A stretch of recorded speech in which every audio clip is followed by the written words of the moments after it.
irmão, querida irmã, querido amigo, querida amiga, chegamos a Bien-aimés frères et sœurs, chers amis, nous voici à un nouveau tutoriel de la nourriture quotidienne. Nous sommes dans la série Parole, vie et édification. L'évangile de Jean, et c'est le premier livre 1 de cette série, qui a comme titre « Ne gaspille pas ton temps ». L'auteur, c'est le frère Pedro donc, et nous sommes à la 4e semaine. La parole était avec Dieu, et la parole était Dieu. Et la lecture biblique, c'est Jean, chapitre 1, versets 1 et 2. Avant de parler du contenu de cette semaine, je voudrais attirer votre attention sur la préface de la nourriture quotidienne. Cette préface a été actualisée par rapport à la parole que le Seigneur nous donne à travers son serviteur. Nous avons actualisé cette préface.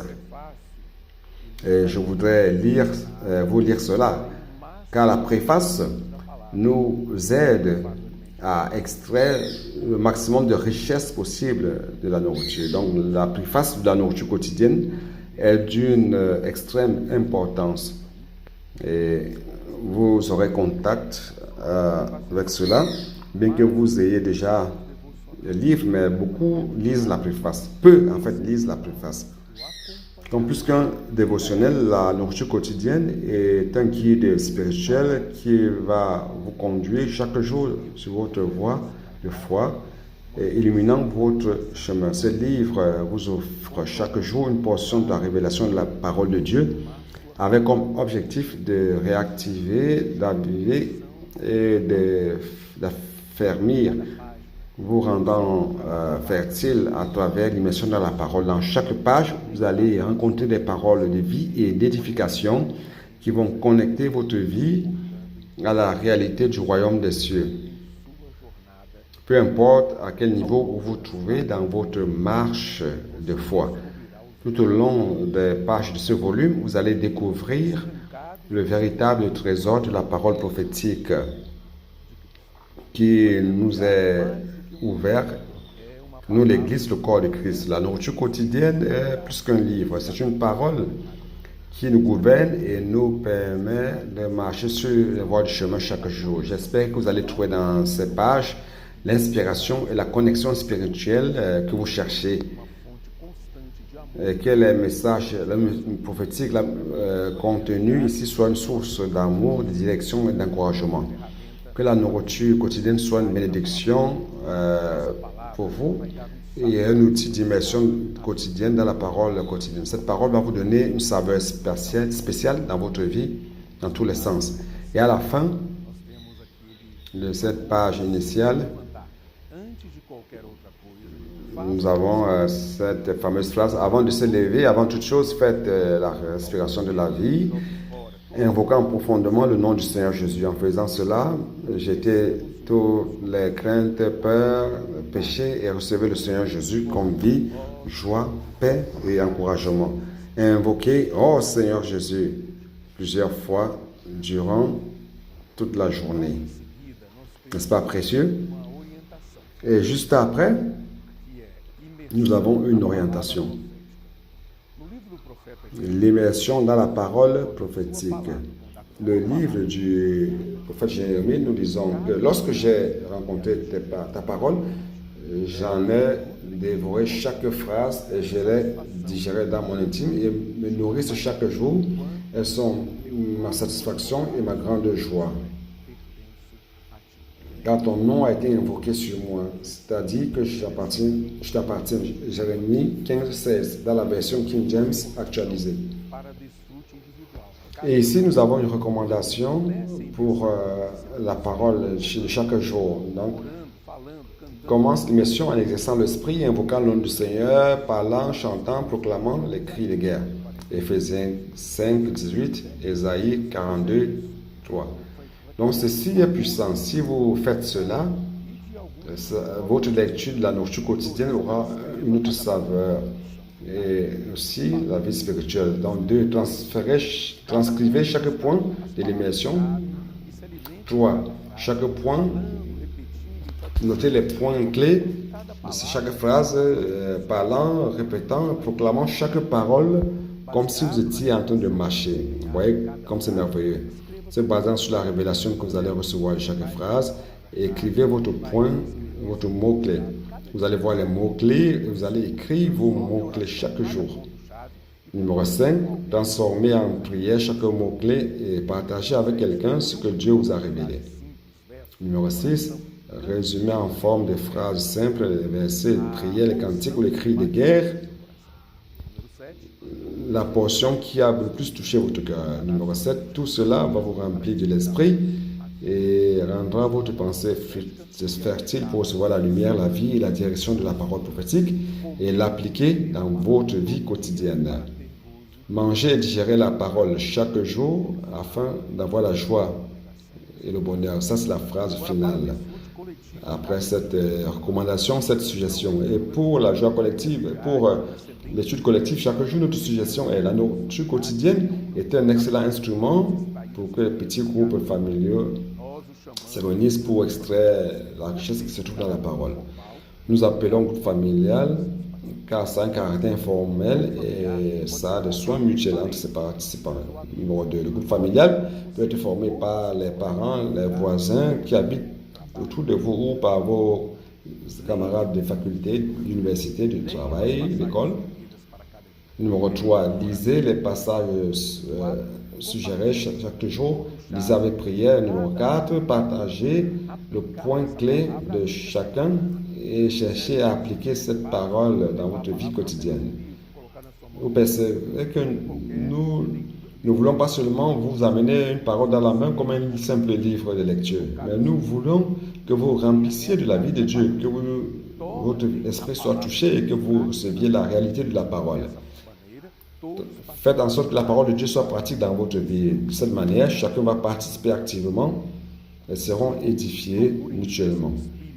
Numéro 5, cherchez à vous remplir de l'esprit, parlant entre vous avec accent, en faisant les cris de guerre et la prière sur les paroles que vous avez gagnées. Chacun sera alimenté. Ils vont chercher à coopérer avec Dieu, faisant sa volonté, prêchant l'évangile du royaume, pratiquant le puis-je prier pour vous.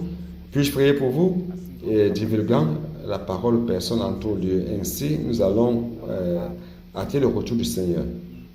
Pour être rempli par la parole de vie, cela fait en sorte que vous deveniez quelqu'un d'actif, de productif. Vous allez chercher à amener cette parole à d'autres personnes. Numéro 6, invitez les personnes aux réunions de l'Église pratiquant le bien et voix, afin que ces personnes soient aussi alimentées par l'esprit et la vie qui se trouve dans la parole. Numéro 7, cherchez à inclure dans le groupe des personnes de toutes tranches d'âge, les enfants, adolescents, jeunes adultes et les personnes matures, plus vieilles.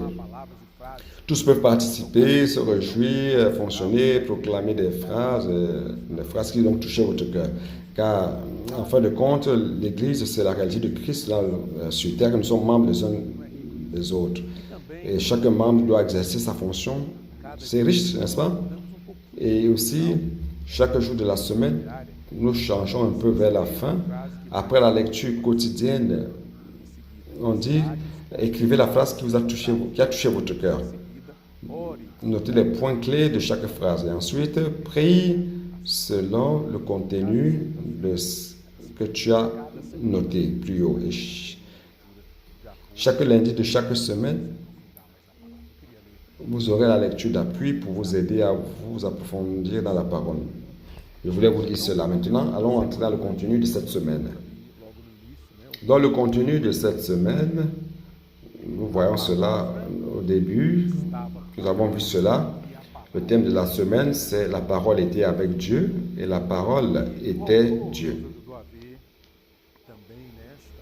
L'auteur nous a aidés à voir aussi durant cette semaine que les écrits de Jean, non seulement l'évangile de Jean, mais les écrits de Jean, qui contient son évangile, qui conclut tous les autres évangiles. Il y a aussi ses épîtres, qui concluent tous les autres épîtres, les autres lettres du Nouveau Testament. dont les épîtres sont conclus par les écrits de Jean, 1, 2 et 3 Jean. Et Apocalypse, qui est un livre qui conclut toute la Bible. Donc ces écrits de Jean sont très précieux. Et l'objectif des écrits de Jean, c'est de nous enlever de la sphère terrestre pour nous amener vers la sphère céleste. Lorsque vous lisez les écrits de Jean, l'Évangile, ses épîtres et Apocalypse, vous voyez que le Seigneur, par l'Esprit, utilisant l'apôtre, veut vous amener vers une autre direction, vers une autre sphère. Pourquoi? Pour que vous ne voyez pas les choses du point de vue terrestre, comme tout le monde voit, mais il veut vous amener pour voir les choses à partir d'un autre prisme, d'un autre point de vue que vous puissiez voir d'en haut. C'est pour cela que dans Apocalypse chapitre 4, déjà au début, il dit ceci: après ces choses, je vis. Et il dit non seulement il y avait une voix du ciel, mais que j'avais entendu comme le son d'une trompette et qui me parlait, dit: monte ici et je te ferai voir ce qui doit arriver dans la suite. Aussitôt, je fus ravi en esprit, et voici, il y avait un trône dans le ciel, et sur ce trône, quelqu'un était assis. Donc, la première chose que nous voyons ici, dans cette expression, c'est monte ici. Je veux te faire quitter la terre pour t'amener vers les régions célestes par l'esprit, afin que tu puisses discerner les choses de Dieu, connaître la volonté de Dieu. Et il dit, aussitôt je fus ravi en esprit, et voici il y avait un trône dans le ciel. Il y a un trône. La parole de Dieu que vous recevez, que l'Esprit vous apporte à travers les écrits de Jean, c'est une parole qui vient du trône. Il y a un trône sur lequel quelqu'un est assis. Donc la parole de Dieu vient avec autorité. Elle apporte aussi une voix d'ordre. Ce n'est pas n'importe quelle parole, qu'il s'agit juste d'écouter Dieu vous parler n'importe comment sans objectif. Non, c'est un commandement. Il y a un trône, sur le trône, quelqu'un est assis. Et une chose importante aussi qui a été dite dans la semaine antérieure, c'est que si vous regardez le livre d'Ézéchiel, chapitre 1, vous allez voir ces 4 êtres vivants. Vous allez voir qu'il y a 4 aspects de visage de ces créatures.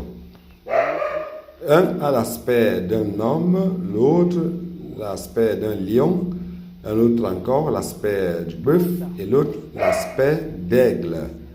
Donc chaque visage de cela représente un aspect du Seigneur Jésus, l'expérience du Seigneur Jésus.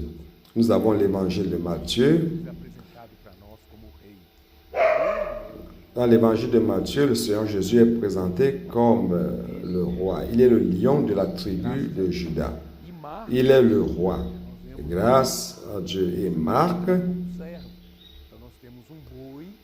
Jésus est présenté comme le serviteur. Nous avons un bœuf qui représente le serviteur. Le bœuf est toujours là, prêt à servir, debout. Il est difficile de voir un bœuf couché, il est toujours debout. Cela montre qu'il est un serviteur prêt à nous servir. Et Luc présente le Seigneur Jésus sous son aspect, sous l'aspect de son humanité, comme un homme. Et Jean présente le Seigneur Jésus comme Dieu. Là, nous voyons un aigle qui est en train de voler, qui a quitté la terre et qui est dans une autre sphère.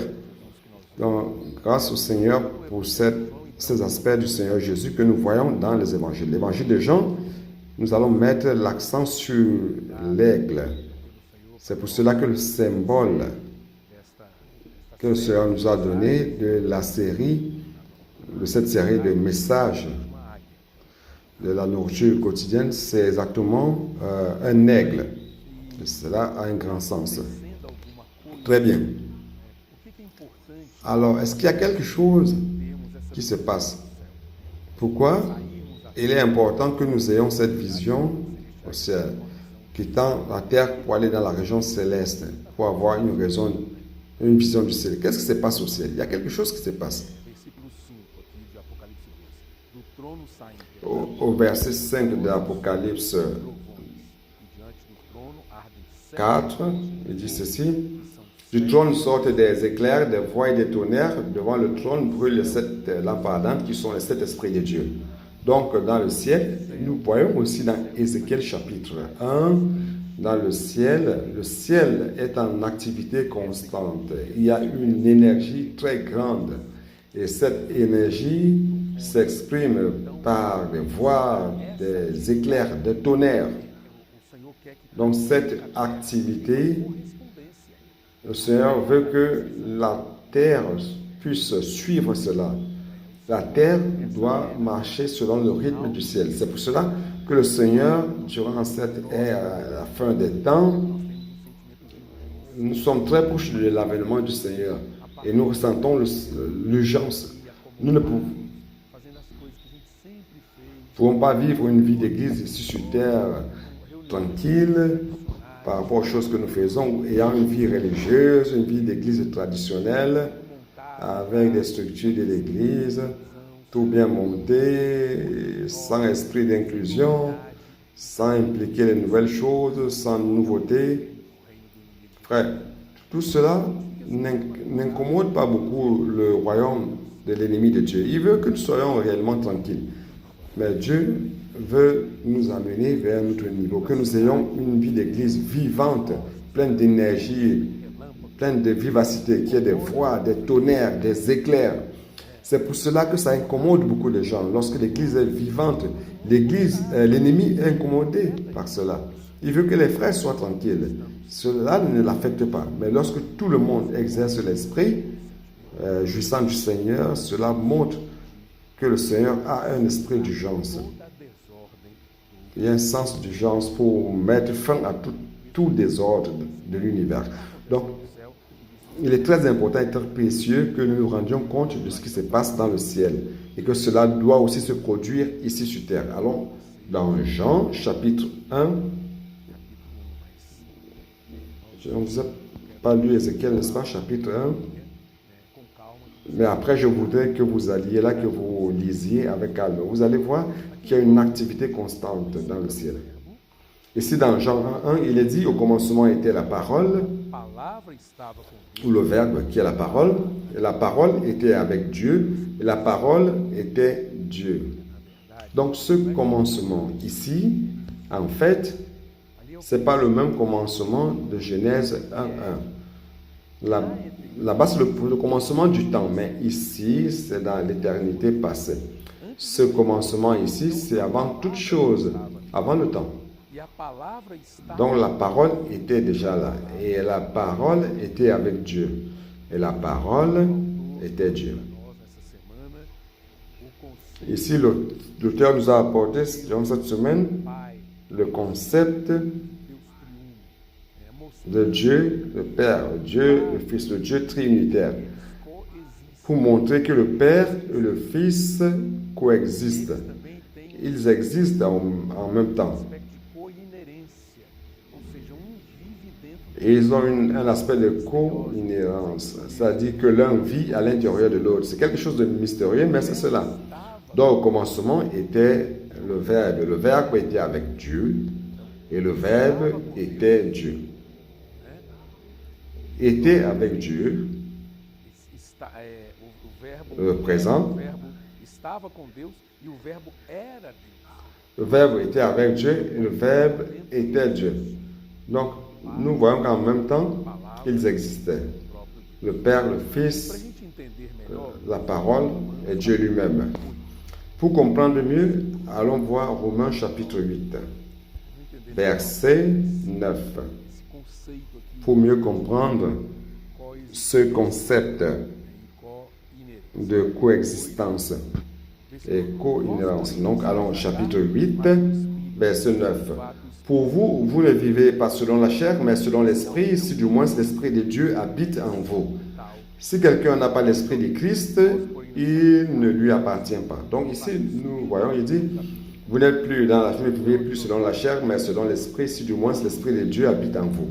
Donc nous avons l'esprit de Dieu qui habite en nous et nous avons l'esprit de Christ. Qu'est-ce qui habite en nous? C'est l'esprit de Dieu et l'esprit de Christ. Verset 10. Si Christ est en vous, il est en nous, qui est en nous? Christ. Le corps, il est vrai, est mort à cause du péché, mais l'esprit est vie à cause de la justice.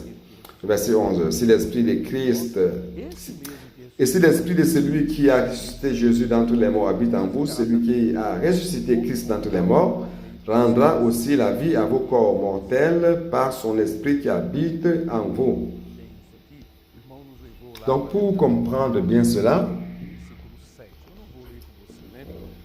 on nous a amené, le frère nous a amené dans le Deutéronome, je ne veux pas lire avec vous, 8-7. Donc, cette bonne terre qui avait été promise au peuple d'Israël, un de ses aspects, c'était que cette terre était riche. C'était quoi? C'était à cause de l'eau qu'elle avait. Deutéronome 8-7. On dit que la terre avait des eaux, des sources, des eaux profondes, des sources qui jaillissaient. Donc la terre est riche lorsqu'elle a de l'eau. Si l'eau se trouve dans les lacs profonds, ça ne sert à rien. Il faut que cette eau puisse couler vers la surface pour arroser la végétation. Donc, d'un côté, nous avons la source profonde qui représente Dieu lui-même. Nous avons la source qui représente le Fils et nous avons les fleuves qui représentent l'Esprit. Donc, ici, nous avons le Dieu trinitaire. C'est la meilleure définition du Dieu trinitaire que nous avons dans la Bible. C'est dans Deutéronome chapitre 8. Par exemple, si quelqu'un vous demande qui est-ce qui est en vous, c'est le Père, le Fils ou c'est l'Esprit? Si vous voyez Deutéronome chapitre 8, verset 7, vous pourrez répondre avec assurance, c'est celui qui est en moi, c'est l'eau. L'eau qui est dans la source profonde, qui est dans la source, et l'eau qui est dans le fleuve. Donc c'est la même eau. Donc cette eau est en nous. Et cette eau, c'est Dieu lui-même. Cette eau, c'est Dieu trinitaire. Allons dans Jean chapitre 14, verset 1. C'est très riche ceci, n'est-ce pas? Dommage que le temps du tutoriel est court, mais nous espérons que vous allez lire avec calme. Jean 14, 1, qui dit ceci: que votre cœur ne se trouble point, croyez en Dieu et croyez en moi. Donc les disciples étaient troublés par toute la situation qu'ils vivaient, et le Seigneur leur dit: ne soyez pas troublés, n'ayez pas peur, ne soyez pas tristes. Croyez en Dieu et croyez en moi. Il y a plusieurs demeures dans la maison de mon Père. Et si cela n'était pas vrai, je vous l'aurais dit. Je vais vous préparer une place. Certains comprennent pas. Je vais vous préparer une place, c'est que le Seigneur va quelque part pour leur préparer des maisons. Ça dépend, selon l'expérience de chacun. Peut-être qu'ils auront droit à un type de maison spécifique. En fait, il ne s'agit pas de cela. Ce n'est pas ce concept qui est ici. Et plus tard, nous allons comprendre cela. En fait, cette allée du Seigneur, c'est sa mort. Et son retour, c'est sa résurrection. Il dit: lorsque je m'en serai allé et que je vous aurai préparé une place, je reviendrai et je vous prendrai avec moi, afin que là où je suis, que vous soyez aussi. Où est-ce que je suis était avec le Père? Il était avec le Père. Il veut nous amener aussi dans le Père. Seulement vous et moi, selon notre forme naturelle, nous ne pouvons pas entrer dans le Père. Nous devons passer par un processus de régénération, avoir une nouvelle vie, la vie de Dieu, qui doit croître en nous pour que nous ayons la même nature, la même vie de Dieu, pour être introduits en lui. Et vous savez où je vais, et vous en savez le chemin. Thomas lui dit: Seigneur, nous savons où tu vas. Comment pouvons-nous en savoir le chemin? Jésus lui dit: je suis le chemin, la vérité et la vie. Nul ne vient au Père que par moi. Si vous me connaissiez, vous connaîtriez aussi mon Père. Et dès maintenant, vous le connaissez et vous l'avez vu. Philippe lui dit: Seigneur, montre-nous le Père, et cela nous suffit. Jésus lui dit: il y a si longtemps que je suis avec vous et tu ne m'as pas connu, Philippe. Celui qui m'a vu a vu le Père.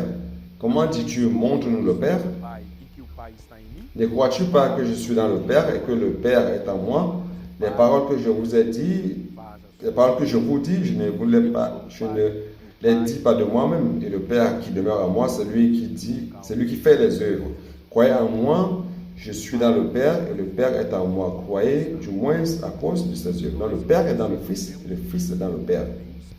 Et le verset 16, nous avons aussi l'Esprit. Et moi je prierai le Père, et il vous donnera un autre consolateur afin qu'il demeure éternellement avec vous. Qui est cet autre consolateur? L'Esprit de vérité que le monde ne peut recevoir parce qu'il ne le voit point et ne le connaît point. Mais vous le connaissez car il demeure avec vous et il sera en vous. Il habite en vous parce qu'il habitait avec les disciples en ce moment-là. C'était qui? Jésus. Donc, il habite le présent. Il demeure. Et il sera en vous, le futur. Donc, ici, il parle de l'Esprit. En fait, aujourd'hui, nous pouvons dire que le Dieu trinitaire est en nous. Verset 20. En ce jour-là, vous connaîtrez que je suis en mon Père et que vous êtes en moi et que je suis en vous. Verset 23. Jésus lui répondit, si quelqu'un m'aime, il gardera ma parole et mon Père l'aimera. Nous viendrons à lui et nous ferons notre demeure chez lui. Verset 17 de Jean, allons voir. Verset 11. Il dit ceci. Je ne suis plus dans le monde et ils sont dans le monde et je vais à toi. Père Saint, garde en ton nom ce que tu m'as donné, afin qu'il soit un corps moi. Verset 20. Ce n'est pas pour eux seulement que je prie, mais encore pour ceux qui croiront en moi par leur parole, afin que tu sois un comme toi, Père, tu es en moi, et comme je suis en toi, afin qu'eux aussi soient un en nous, pour que le monde croie que tu m'as envoyé. Je leur ai donné la gloire que tu m'as donnée, afin qu'ils soient un comme nous sommes un. La fin de tout cela, c'est que nous entrions dans la gloire, dans la présence du Seigneur, et que nous puissions vivre dans cette ambiance merveilleuse. Donc, c'est cela. Verset 2 de Jean, chapitre 1 pour terminer. Il y a beaucoup de choses, mais je vais déjà conclure. Elle était au commencement avec Dieu. Verset 3, toutes choses ont été faites par elle. Et rien de ce qui a été fait n'a été fait sans elle. Donc la charge de cette semaine, c'est que le Seigneur veut faire que nous vivions dans le rythme du ciel.